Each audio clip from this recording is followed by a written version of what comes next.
हिंदुस्तान जिंदाबाद। आप सभी को हमारे स्वतंत्रता दिवस की ढेर सारी शुभकामनाएं। आज मैं आपके सामने एक नई लर्निंग साझा करने जा रहा हूं, जो मैं आपको ये बताना चाहता हूं कि ज़िंदगी में लॉ ऑफ अट्रैक्शन के पीछे साइंटिफिक रीज़न क्या है। ज़िंदगी में लॉ ऑफ अट्रैक्शन के पीछे साइंटिफिक रीज़न क्या है और इसके पीछे आध्यात्मिक रीज़न क्या है। मैं आज के टॉपिक को साइंटिफिकली भी आपके साथ शेयर करूँगा, फिर आप लास्ट में बता सकते हैं कि ये चीज़ें सत्य है या नहीं, और लॉ ऑफ अट्रैक्शन काम करता है कि नहीं करता है। और स्पिरिचुअली भी मैं आपको ये चीज़ बताना चाहूँगा, जिससे आपको ये समझ में आएगा कि लॉ ऑफ अट्रैक्शन काम करता है कि नहीं करता है। तो आप लोग मेरे साथ बने रहिए। मैं आपको ये बताना चाहता हूँ ये है कि इस पूरे ब्रह्मांड में, इस पूरे यूनिवर्स में, इस पूरी दुनिया में एनर्जी है। एनर्जी के बारे में आप सभी लोग जानते हैं कि एनर्जी क्या होती है। एनर्जी के जो कुछ बेसिक्स लॉ हमने सीखे हैं अपने बचपन में, और जब भी हमने फिजिक्स पढ़ा था तो हमें एनर्जी के बारे में जो चीज़ जानकारियाँ मिली है, साइंटिफिकली वो प्रूवन है कि एनर्जी को हर जगह एनर्जी है। एनर्जी इस यूनिवर्स में कितनी है? इस यूनिवर्स में एक ही एनर्जी, और वो कांस्टेंट है, और वो एनर्जी हर जगह है।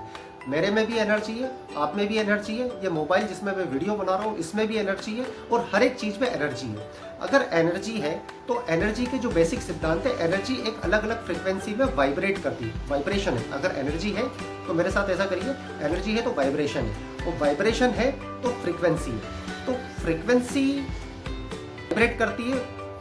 फ्रीक्वेंसी दो टाइप की होती है। फ्रीक्वेंसी एक पॉजिटिव फ्रीक्वेंसी होती है और नेगेटिव फ्रीक्वेंसी होती है। तो अगर आपकी ज़िंदगी में लॉ ऑफ अट्रैक्शन को लागू करना है, लॉ ऑफ अट्रैक्शन क्यों काम करता है, उसके पीछे एक बेसिक रीज़न ये है कि हर चीज़ एनर्जी है। एनर्जी एक अलग फ्रीक्वेंसी पे वाइब्रेट करती है, और हर फ्रीक्वेंसी लाइक फ्रीक्वेंसी को अट्रैक्ट करती है। उदाहरण के तौर पे जैसे आप कोई भी इंस्ट्रूमेंट अपने हाथ में ले लो। अगर मैंने ये पेन हाथ में लिया है, अगर इस पेन एनर्जी का जो तीसरा लॉ है, पहला लॉ हमने बताया हर जगह एनर्जी है। एनर्जी को ना हम क्रिएट कर सकते हैं ना डिस्ट्रॉय कर सकते हैं। एनर्जी एक फॉर्म में है तो उसके फॉर्म को हम ट्रांसफॉर्म कर सकते हैं, एक फॉर्म से लेकर दूसरे फॉर्म में। तो अब ये जैसे मेरे हाथ में ये पेन है, इस पेन को अगर मैं गैस के ऊपर रख दूंगा तो क्या होगा? ये पेन खत्म हो जाएगा? नहीं, ये मेल्ट हो जाएगा। इसका कुछ पोर्शन वेपर में परिवर्तित हो जाएगा और कुछ पोर्शन इसका लिक्विड फॉर्म में चले जाएगा। तो मतलब पेन डिस्ट्रॉय नहीं होगा, पेन नहीं मरेगा, लेकिन वो उसका फॉर्म चेंज हो जाएगा। तो कहने का मतलब ये है कि एनर्जी, इसकी फ्रीक्वेंसी चेंज हमने, जब इस पेन को हमने गैस के ऊपर रखा तो हमने इसकी फ्रीक्वेंसी चेंज कर दी। जब इसकी फ्रीक्वेंसी चेंज हो गई तो उसका फॉर्म चेंज हो गया। उदाहरण के तौर पे एक और उदाहरण के तरीके से आपको समझाता हूँ कि बचपन में आपका फॉर्म अलग था, क्योंकि आप अलग फ्रीक्वेंसी में थे, तो आप बचपन में अलग तरीके से दिखते थे। जैसे जैसे आप बढ़ते गए, आपके अंदर इंटरनल डायमेंशन चेंज होता गया और फ्रीक्वेंसी चेंज होता गई, तो आपका फॉर्म चेंज हो गया। आज से 5 साल बाद आप अलग तरीके से दिखोगे, क्योंकि वो फ्रीक्वेंसियाँ चेंज हो रही है इंटरनली। तो जैसे जैसे हम फ्रीक्वेंसी चेंज करेंगे, हम हमारा फॉर्म चेंज करते जाते हैं। तो अगर लॉ ऑफ अट्रैक्शन साइंटिफिकली अगर आपको समझना है तो एवरीथिंग इज एनर्जी। एनर्जी कितनी है इस पूरी दुनिया में? एक ही एनर्जी है, और एक ही एनर्जी सभी जगह है। चाहे वो मोबाइल में हो, मेरे शरीर में हो, आपके शरीर में हो, XYZ जितनी भी चीज़ें, मटेरियलिस्टिक चीज़ें, सब में एनर्जी है। एनर्जी अलग अलग वाइब्रेशन पे वाइब्रेट करती है, और वाइब्रेशन से फ्रीक्वेंसी जनरेट होती है। फ्रीक्वेंसी दो टाइप की होती है, पॉजिटिव फ्रीक्वेंसी और नेगेटिव फ्रीक्वेंसी।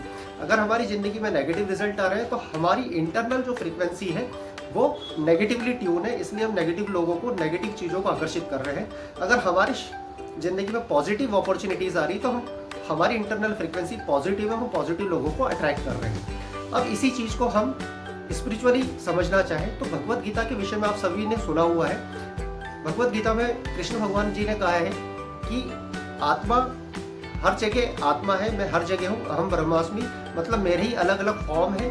तो आत्मा ना मरती है, ना उसको जला सकते हैं, ना भिगा सकते हैं। तो हर जगह एनर्जी है। आत्मा शरीर से निकल के दूसरा फॉर्म अचीव कर लेती है, मतलब शरीर खत्म हो जाता है लेकिन फॉर्म चेंज हो जाता है। तो कहने का मतलब यही है कि हर जगह एनर्जी है। स्पिरिचुअली भी कृष्ण भगवान ने यही बताया कि एवरीथिंग इज एनर्जी, मतलब आत्मा एक एनर्जी है, तो वो हर जगह है, हर किसी में एनर्जी है। तो अब हम इस चीज़ को समझे कि लॉ ऑफ अट्रैक्शन काम कैसे करता है। उदाहरण के तौर पे जैसे अगर आपको आपके किसी भी फ्रेंड का फ़ोन नंबर डायल करना है, तो आप उसके फ़ोन नंबर में मान लो 10 डिजिट आते हैं, 9826389933, और लास्ट में 33 की जगह अगर आपने लास्ट का जो 3 है उसकी जगह 4 कर दिया, तो क्या आप अपने जिस व्यक्ति को आप फ़ोन लगा रहे हो उससे आप कनेक्ट कर सकते हो? आप कर सकते हैं। अगर नहीं कर सकते, उसके पीछे लॉजिक ये है कि आपने गलत फ्रीक्वेंसी को ट्यून किया, जिससे आप किसी तीसरे व्यक्ति से कनेक्ट हो गए। तो अगर आपको ज़िंदगी में किसी भी चीज़ों को अट्रैक्ट करना है तो आप सबसे पहले हमारी जो इंटरनल फ्रीक्वेंसी है उसको मैच करना पड़ेगा। तो अगर हमें अच्छी चीज़ें चाहिए हमारी ज़िंदगी में, तो हमारी फ्रीक्वेंसी को इंटरनली हमें ट्यून करना पड़ेगा उस लेवल पे जिस लेवल के रिजल्ट्स हमें चाहिए। आमतौर पे हम लोग बाहरी फ्रीक्वेंसी को मैच करने की कोशिश करते हैं, ये हमें आंतरिक रूप से करना चाहिए, इंटरनल फ्रीक्वेंसी को मैच करना चाहिए। अब भगवत गीता में ये भी कहा है कि जैसी करनी वैसी भरनी। कहने का मतलब जैसा हम करेंगे वैसा हम पाएंगे। तो इसका मतलब ये हुआ कि अगर हम कोई चीज़ गलत करते हो तो हमें रिजल्ट गलत मिलेंगे, अगर कोई अच्छी चीज़ करते हो तो हमें रिजल्ट अच्छे मिलते हैं। तो हमें हमारी फ्रीक्वेंसी को हायर लेवल पे वाइब्रेट करना पड़ेगा अगर हमें हायर लेवल के रिजल्ट चाहिए। और अगर हमारी ज़िंदगी में कुछ भी रिजल्ट अच्छे नहीं आ रहे तो हमने हमारी फ्रीक्वेंसी को नीचे करके रखा है। इसको एक तरीके से और समझते हैं कि जैसे एक डब्बा है, उसमें अगर हमने बहुत सारा कचरा डाल के रखा, उसको हमने बाहर से एक रैप कर दिया अच्छे, जिसमें हम गिफ्ट रैप करते हैं उस तरीके से उस कचरे के डब्बे को हमने रैप करके रख दिया। तो अब मुझे बताइए कि अगर उस डब्बे में कचरा पड़ा है तो उसमें बैक्टीरिया डायरेक्शन से आएंगे, सभी डायरेक्शन से आएंगे, मतलब वो बैक्टीरिया को ही या गंदगी को ही अट्रैक्ट करेगी वो चीज़ें, भले आपने रैपर में फिट करके रखा हुआ हो। तो हमें क्या करना है, हमें चीज़ों को बाहर नहीं बदलना है, हमें चीज़ों को अंदर बदलना है। अगर हम वो रैपर खोलेंगे, उसके अंदर हम सारी चीज़ें हटा के एकदम पॉजिटिव चीज़ें रखेंगे तो वो पॉजिटिव चीज़ों को अट्रैक्ट करेगी। जैसे कचरे के ऊपर कचरा ही फेंकेगा और अच्छी चीज़ों के ऊपर अच्छी ही चीज़ें आएगी।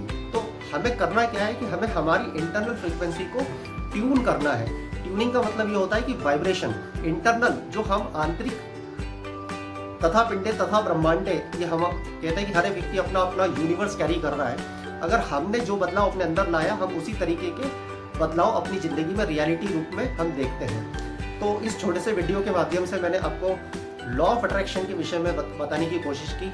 उम्मीद करता हूँ कि ये चीज़ आपको समझ में आई होगी और आप ये लॉ ऑफ अट्रैक्शन को एक बार फॉलो नहीं करना, आपको रेगुलर बेसिस पे रिपीटिशन अगर आप करते रहेंगे, अच्छी फ्रीक्वेंसी को वाइब्रेट करते रहेंगे। कुछ टेक्निक्स है लॉ ऑफ अट्रैक्शन की कि आप अफर्मेशन, जिस टाइप के रिजल्ट आप करना चाहते हैं उसको आपको मैनिफेस्ट करना पड़ेगा। डेली अफर्मेशंस ज़िंदगी में, मॉर्निंग में और इवनिंग में या दोपहर में, जिस टाइप के रिजल्ट्स आपको अचीव करना है, आपको अपनी इंटरनल फ्रीक्वेंसी को हमेशा हायर लेवल पर रखना है, जिससे आप सही लोगों को ज़िंदगी में सही अपॉर्चुनिटी को आकर्षित कर सकें। धन्यवाद।